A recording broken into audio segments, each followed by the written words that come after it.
Hello ले लो।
इन आंखों से यदि श्याम सुंदर को नहीं देखा तो इन आंखों को प्राप्त करके आपने इनका साफल्य पूर्ण नहीं किया।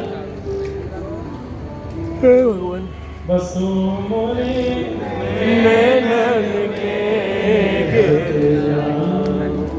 बसो मोरे नैनन में घनश्याम। सूरदास जी से किसी ने जाए करके कह दी, सूरदास ठाकुर जी ने आपको नेत्र नहीं दिए, कितना बड़ा दुर्भाग्य है आपका कि आपको नेत्र नहीं दिए, फिर भी आप ठाकुर जी का इतना यश गाते हो। श्री सूरदास जी महाराज बोले, बहुत बड़ी कृपा कर दी ठाकुर जी ने जो मुझको नेत्र नहीं दिए। बोले क्यों? ठाकुर जी बोले, अरे सूरदास, मैंने जिनको नेत्र दिए हैं उनको संसार में फंसने को अवसर दियो है। वो संसार देखेंगे, वहां में फंसते चले जाएंगे। तो को नेत्र नहीं दिए तो या संसार पे नीरस रहे, या संसार में रमेगो नहीं, फंसेगो नहीं, तू तो बस प्रतीक्षा कर काउतना मैं तेरे सामने प्रकट है जाऊं, तो मुंह को देखिए, मेरा अनुभव करिए। और जिनको नेत्र दिए हैं, मानो ठाकुर जी कह रहे हैं कि भैया ये अपनी रक्षा सुरक्षा स्वयं करें, पर जिनको नेत्र नहीं दिए ऐसे सूरदास, इनको तो मेरी जिम्मेवारी है कि सूरदास को कोई हानि नहीं हो, कोई दिक्कत नहीं हो। अक्षरवताम फलमिदं न परम विदाम। इन आंखों का सबसे बड़ा फल है नंद नंदन श्याम सुंदर को देखना, और उसमें भी कैसे कैसे रूप का दर्शन करना। बोले वक्त्रम ब्रजेश सुतयोर्नणमेरुजुष्टम यैर्वानिपीत मनुरक्त कटाक्षमोक्षम। कैसे रूप का दर्शन? बोले अपने अधर पर वेणु को धारण करते नंद नंदन बैठे हो, और वेणु बजाते बजाते, नेत्र बंद करके वेणु को बजाते बजाते जब श्याम सुंदर अपने नेत्र खोल करके और तुम यहाँ खड़े हो, तो घूम करके ना देखें, अपने नेत्रों की पुतली को किनारे करके कटाक्ष नेत्रों से तुमको देखें और वो झांकी तुमको दिख जाए, समझो अब तुमने नेत्रों को पाने का साफल्य प्राप्त किया। समझ में आई बात? सीधे ठाकुर जी ना देखें, सीधे ना देखें ठाकुर जी ऐसे देखेंगे, ऐसे तिरछी नजर करके और फिर तिरछे नेत्रों से। ये जो आंखों का अंतिम छोड़ है, यहाँ से दृष्टिपात करना, इसी को कटाक्ष कहते हैं। यहाँ से ठाकुर जी देखते हैं, ऐसे देखते हैं। अच्छा, हम आप सब देखेंगे ऐसे, तो ऐसे लगो कितना चतुर चालाक है, चालाक व्यक्ति ऐसे देखता है। लेकिन ठाकुर जी, उनकी झांकी ऐसी है कि वो अपने नेत्र की अंतिम छोर से देखते हैं, और वहां से जैसे देखते हैं बस सामने वालों भूल जाए वो कहाँ कहनो, कहाँ जानो, कहाँ करनो, कहाँ खानो, कहाँ पीनो, कहाँ बैठनो, कहाँ उठनो, सब भूल भाल के बिल्कुल बिसर जाए। जादू भरी तेरी आंखें जिधर गई, नैनों की कटारी वारी वारी, छुई छुई छती आंसी उतर गई। ऐसे ठाकुर जी कटाक्ष नेत्रों से जब देखते हैं, मनुरक्त कटाक्ष मोक्ष। वेणु गीत में गोपियां कहती है, अरे सखी